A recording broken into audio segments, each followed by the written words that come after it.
When it comes to chilling crimes, the case of Wayne Williams stands out as a bone-chilling tale of a killer lurking around every corner. From the late 1970s to the early 1980s, Atlanta, Georgia, became a hotbed of fear and uncertainty as a series of murders unfolded, leaving the community in shock and authorities scrambling for answers. Wayne Williams, a native of Atlanta, would soon become the prime suspect in this terrifying saga. He was an aspiring music producer and claimed to have connections in the music industry. However, behind his seemingly innocent facade, a darker side was lurking, one that would eventually put him in the spotlight for all the wrong reasons. The first victim in this string of murders was Nathaniel Cater, a 27-year-old aspiring musician. Cater's life was tragically cut short when his body was discovered in the Chattahoochee River in July 1979. His death was initially labeled as a drowning, but as the body count continued to rise, authorities began to suspect foul play. As the investigation unfolded, a pattern started to emerge. Most of the victims were young African-American males, many of whom had ties to the music industry. This led authorities to believe that the killer may have been targeting individuals in this particular community. Wayne Williams quickly caught the attention of investigators.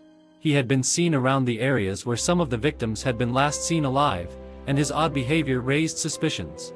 But it wasn't until May 22, 1981, that Williams was finally apprehended. On that fateful day, police officers spotted Williams driving across a bridge. As they approached his vehicle, they heard a loud splash coming from beneath the bridge.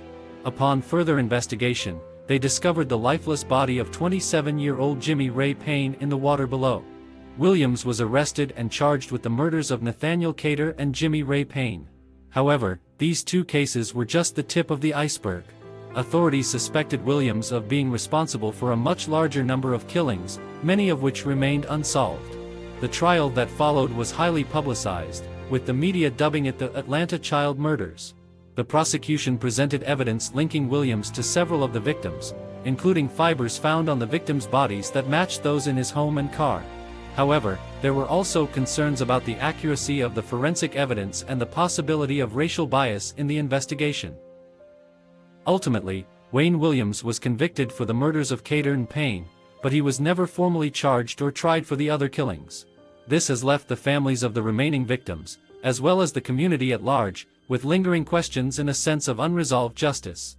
The case of Wayne Williams and the Atlanta child murders continues to captivate and haunt the collective memory of Atlanta.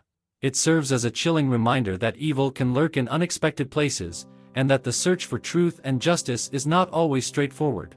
As we delve deeper into the details of this gripping tale, we will explore the reasons behind the skepticism surrounding Williams' guilt, the impact of these crimes on the city of Atlanta, and the lingering questions that remain unanswered. Join us on this journey into the dark and twisted world of Wayne Williams, where a killer truly seemed to be around every corner.